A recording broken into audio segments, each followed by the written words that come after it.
Ahmed Boubeker, vous publiez Le Grand Repli, une analyse de la sociologie de notre époque et des populations immigrées. Ce phénomène de repli, pour vous, il a commencé à quel moment? Ce n'est pas une analyse des populations immigrées, c'est un tableau transversal sur l'ensemble de la société française de l'après Charlie, de l'après janvier 2015. On a fait ce livre pour essayer de comprendre ce qui se passait dans la société française. Et donc c'est un tableau transversal qui essaie de comprendre pourquoi aujourd'hui nous sommes marqués effectivement par un phénomène de repli assez généralisé qui ne touche pas que les quartiers. On parle souvent de communautarisme, mais en fait le gros problème qu'on a aujourd'hui dans la société française, c'est qu'on a une dissociation de plus en plus marquée entre une partie de la société française qui est complètement, je dirais, intégrée, qui a des moyens de vivre, et puis une autre qui est complètement abandonnée.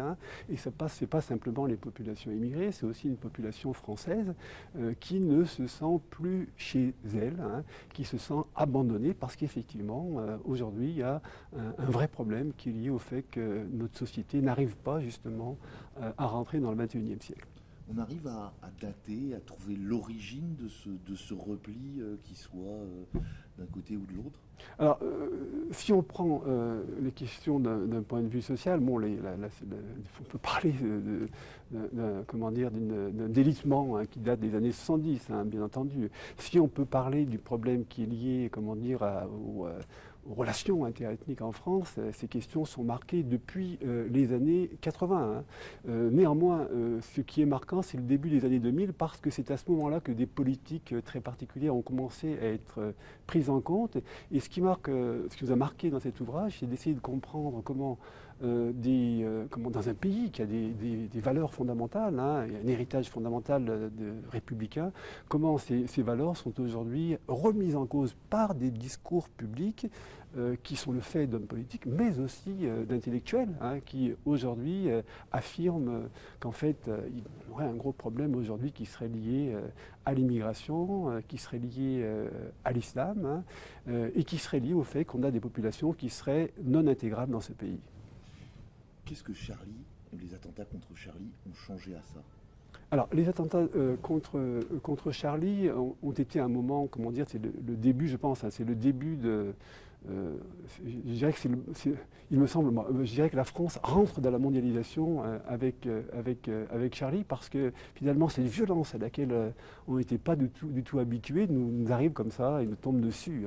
Et toute l'année 2015 a été marquée de bout en bout par ce rapport à la violence. Alors on se dit, mais d'où vient effectivement cette violence? Est-ce que c'est lié à l'histoire du pays? Est-ce que c'est lié à autre chose? Eh bien en fait les deux.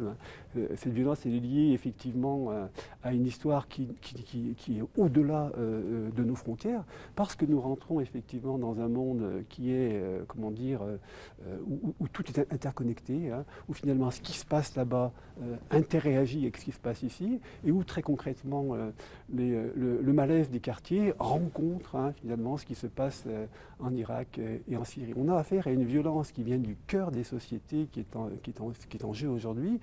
Cette violence, elle est liée à des formes de dislocation des sociétés, que ça se passe là-bas et ici. Parce qu'ici, la violence, elle est quand même liée aux quartiers, à nos banlieues qui, aujourd'hui, sont dans une situation assez catastrophique.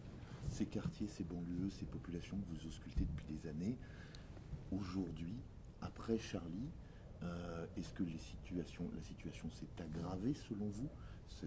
Ce sentiment de marginalisation, d'être à l'écart, de cette recherche d'identité nationale, ça a aggravé les choses après Charlie?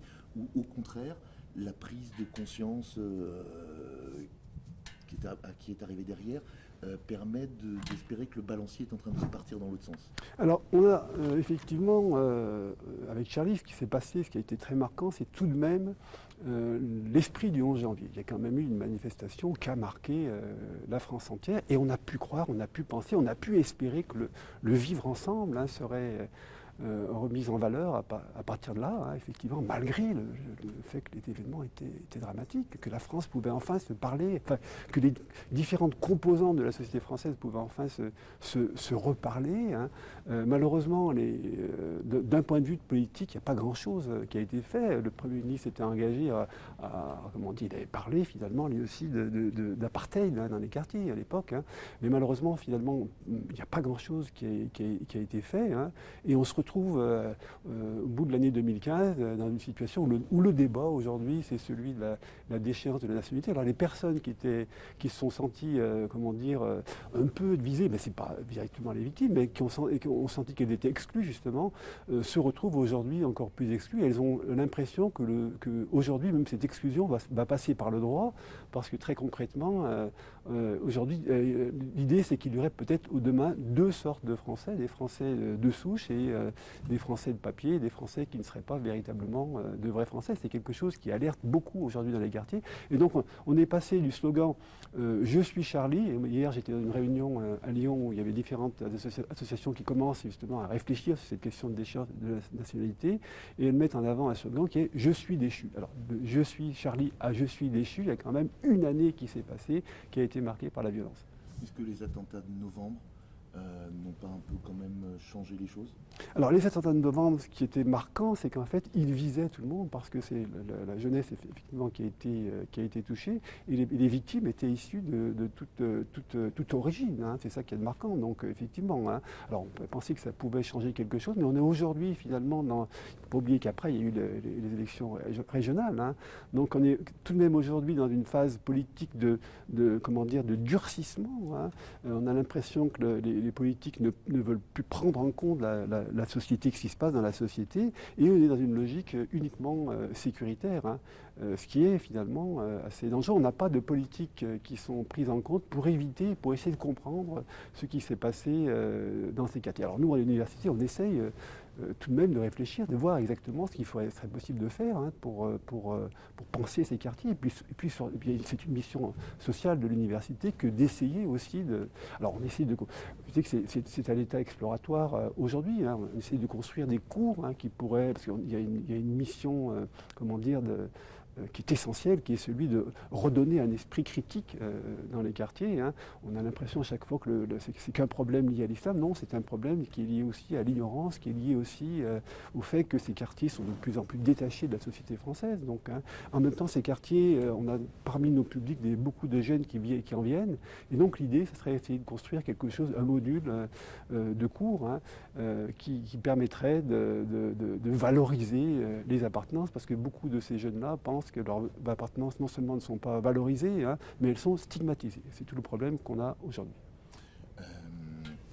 Je reviens sur la manifestation Charlie et l'esprit du 11 janvier.